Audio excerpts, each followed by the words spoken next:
বৃষ্টি পড়ছে তো, আজ রাতটা থেকে গেলেই পারতে। তা কি করে হয়? বাড়িতে একটা সতী সাবিত্রী স্ত্রী খাবারটা না খেয়ে ওয়েট করছে। তবে বাবা, বইয়ের জন্য দরজা একেবারে উতলে উঠছে। জিউ পার্টটা ঠিক করে না রাখলে কাউন্টার পার্টে আসবো কি করে? আসি। আরে ছাতাটা তো নিয়ে যাও।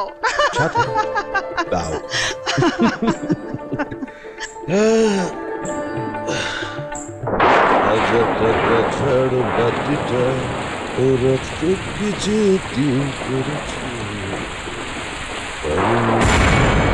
এই কে রে? আমি স্যার সাব ইন্সপেক্টর অরুণ রায়। এই এই বৃষ্টিতে তো শিয়ার কুকুরও রাস্তায় বেরোয় না, তুই কি করতে বেরিয়েছিস? হ্যাঁ, তাই করলেই বেরোয় স্যার। দেখুন না, যেরকম আপনি বেরিয়েছেন আমিও বেরিয়েছি। এই আমার সাথে ইয়ার কি করছিস? হতচ্ছাড়া। ছি ছি স্যার, আপনি আমার সিনিয়র অফিসার, আপনার সঙ্গে আমি আর কি করতে পারি? আমি শুধু আমার অবস্থাটা বোঝাতে চাইছি। আচ্ছা, আমাকে বোঝাতে এসেছিস কেন? হ্যাঁ, কেন? আপনার হাতেই তো সব স্যার। আপনি আমার সাসপেনশনটা তুলে নিলে আমার ফ্যামিলিটা বেঁচে যাবে। তোর বাবা এই কথাটাই বলতে সকালে অফিসে এসেছিল, লাথি মেরে বাইরে বের করে দিয়েছিলাম।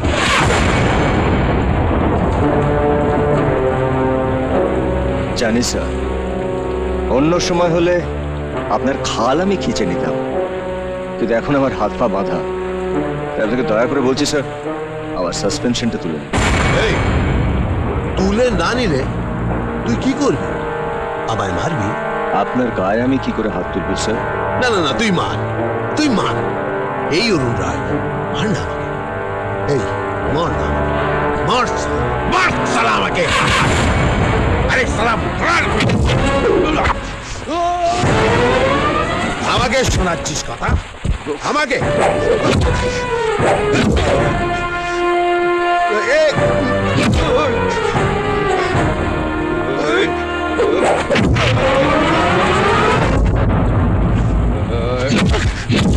এই অরুণ রায়, বেশি দিন বেঁচে থাকতে চাইলে যত কম পারবি নিজের মুখটা আমাকে দেখাবি।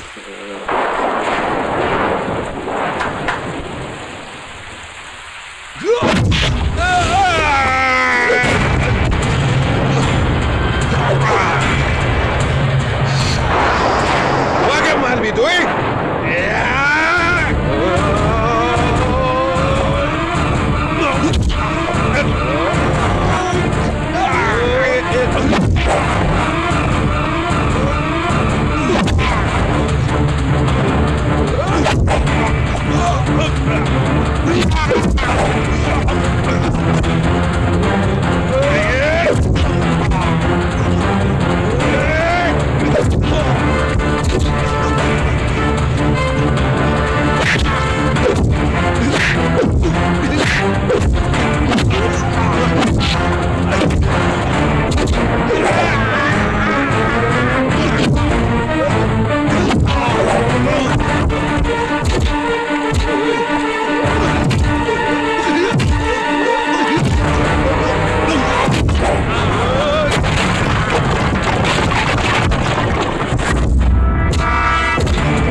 বলছি, দরজাটা খোল। তুই আমাকে চিনিস না, আমি তোর পুরো খানদানটাকে শেষ করে দেবো। দরজা এখান থেকে বেরোতে পারলে তবেই না। এখন তুই পড়ে আছিস মাটির তলায় একটা গর্তে। তোর নিজের ফ্যামিলি তোকে ভুলে যাবে, সেই ব্যবস্থাই আমি করছি। তোর যা বলার এখন থেকে তুই তোর নতুন ফ্যামিলিকে বলিস। আমাকে ছেড়ে যাবি না। আমাকে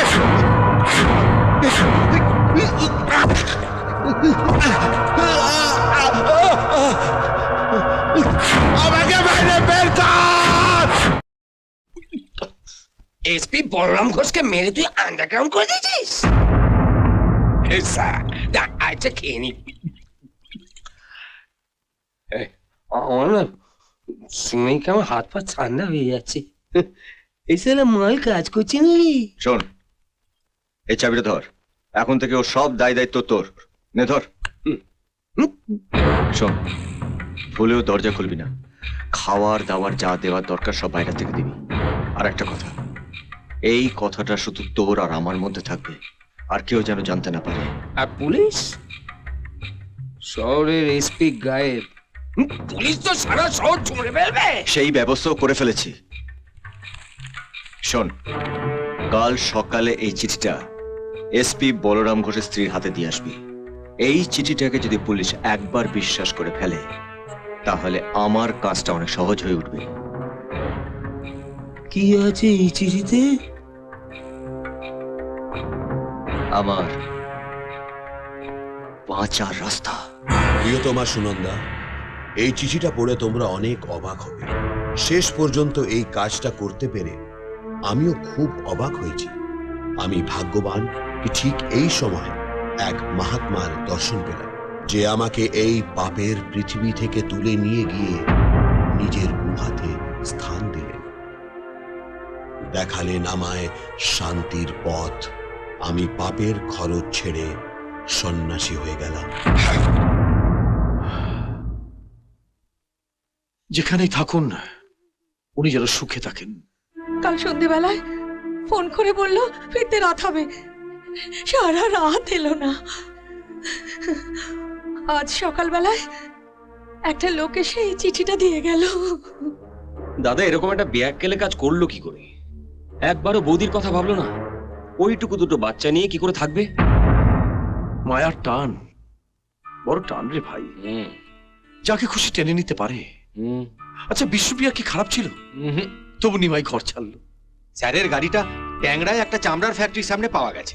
আমি শিয়ালদা স্টেশনে পুলিশ পাঠিয়ে দিয়েছি স্যার। কোনো সন্ন্যাসী দেখলেই থানায় ধরে নিয়ে আসতে বলেছি। আপনার মনেও শান্তি নেই দেখছি, যে কোনোদিন আপনাকেও টেনে নিতে পারে। তুমি কিছু চিন্তা করো না বৌদি, আমি নিজে ডিজির সঙ্গে কথা বলবো। দরকার হলে পুরো পুলিশ ফোর্স কাজে লাগবে দাদাকে খোঁজার জন্য। তোর এই সব ব্যাপারে পুলিশের উপরে ভরসা করাটা আমার ভাল লাগে না। এদের একজনকেও দেখে মনে হয় এরা দাদাকে খুঁজে বার করতে পারবে। তবে পুলিশ কি করবে আমি জানি না। দাদাকে খোঁজার জন্য আমি আমার নিজের লোককে লাগাবো, কারণ দাদা না থাকলে আমার অনেক ক্ষতি।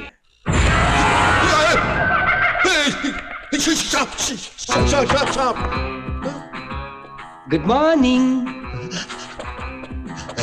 কে তুই? হিটলার, আপনার দেখাশোনা করতে এসেছি। বাবা জয়, আপনার মতো গেঁড়ে পুলিশ অফিসারের দেখাশোনা করতে এসেছে হিটলার। কি দুরবস্থা হিটলারের।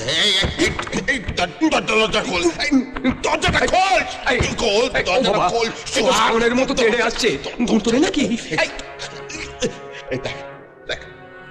দেখ, এখনো বলছি তোকে, তোদের সব করাটাকে শেষ করে দেবো আমি। আমাকে চিনিস না তুই? আমাকে চিনিস না তুই? আর দরজাটা খোল, দরজাটা খোল। এবার চিনতে পেরেছি। ছোটবেলায় একটা ষাঁড়কে কঞ্চির বাড়ি মেরেছিলাম।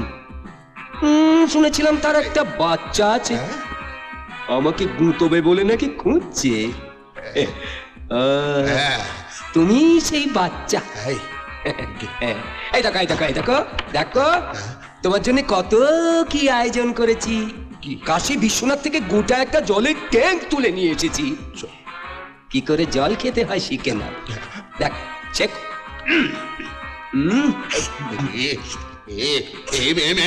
এমনি করে আমি জল খাবো?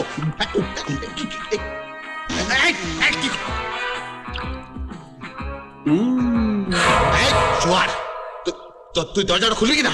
এক চড় মারবো। খুলবি কিনা? উড়িষ্যালা এসপি কে চড় মারতে যাচ্ছি আমি? কি সাহস আমার, পুরো হিটলার। ও রেশন দেওয়া হয়। হিটলার, চাবিটা দিয়ে দে, চাবিটা।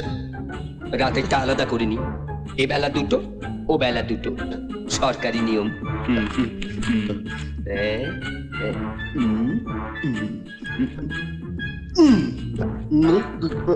কি করছিস?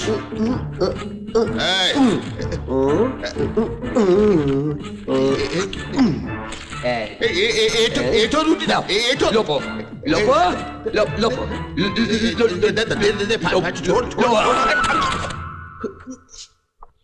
ছালা, আমি এই বাসি শুকনো রুটি খাবো আমি? তুমি এখন সন্ন্যাসী আমি? হয়ে গেছো না? চিকেন মটন কিচ্ছু খাওয়া চলবে না বাবা। তাহলে শীতকিল্লা পাবে কি করলে? ওটাকে বাটার নান মনে করে খেয়ে ফেলবে। যাই, আমি তোমার দীক্ষা গুরুকে গিয়ে রিপোর্টটা দিই। তোমার মধ্যে সন্ন্যাস ভাব জেগে উঠেছে। প্রেমময়, সবই তোমারই কৃপা। রুটিটা দিয়ে দাও, আমাকে বাইরে বের কর, আমাকে বাইরে। রুটিটাও পড়ে গেলে ইঁদুর কামড়া। May I come in sir? আরে অরুণ কুমার, এসো এসো এসো। Thank you sir. এদিকে তো একটা সাংঘাতিক ঘটনা ঘটে গেছে। কি স্যার? বসো বলছি। Thank you sir. আমাদের এসপি সাহেব একটা চিঠি লিখে রেখে ধম্মের টানে সংসার ছেড়ে সন্ন্যাসী হয়ে চলে গেছে। সে কি স্যার? বলরামের ধম্মে মতি, ভাবা যায়? পুলিশ খোঁজ খবর কিছু করছে না? শুধু পুলিশ, পুলিশ আর গুন্ডা দুজনে একসঙ্গে খুঁজতে আরম্ভ করে দিয়েছে। আরে বলরাম ঘোষ কি আর যে সেলো? পুলিশের ঘরে পিসি, গুন্ডার ঘরে মাসি। তবে কি জানো, পাওয়া মুশকিল। একবার যে ধম্মের টানে বাইরে চলে যায় না, সে সিদ্ধি লাভ না করে বাড়ি ফেরে না, বুঝলে? আর ফিরলেই বা কি, ও চেয়ারে বসে ধম্মের বাণী শোনাবে, আর চোরা না শোনে ধম্মের বাণী। অতএব ওর জায়গায় আমি। আপনি এসপি হয়েছেন স্যার? হ্যাঁ, আর চার্জ নেবার পরেই আমার প্রথম কাজটা তোমার সাসপেনশনটা তুলে নেওয়া। Thank you sir. হ্যাঁ, থ্যাংক ইউটা আমাকে দিতে হবে না, বলরাম ঘোষকে দিও। ওর ধম্মে মতি হলো বলেই তোমার একটা গতি হলো। আমি ওনাকে কোথায় পাবো স্যার? দেখা হলে দিয়ে দেবে। শোনো, বাড়িতে গিয়ে লন্ড্রিতে ইউনিফর্মটা দিয়ে দাও। কালকের মধ্যে কেচে ইস্ত্রি করে যেন দিয়ে যায়। পরশু থেকে হয়তো তোমাকে ডিউটিতে জয়েন করতে হতে পারে। ওকে স্যার, আজ তাহলে আমি উঠি। থ্যাংক ইউটা মনে করে দিয়ে দিও। দেখা হলে দেবে। ঠিক আছে স্যার। বলরামের ধম্মে মতি, ভাবা যায়?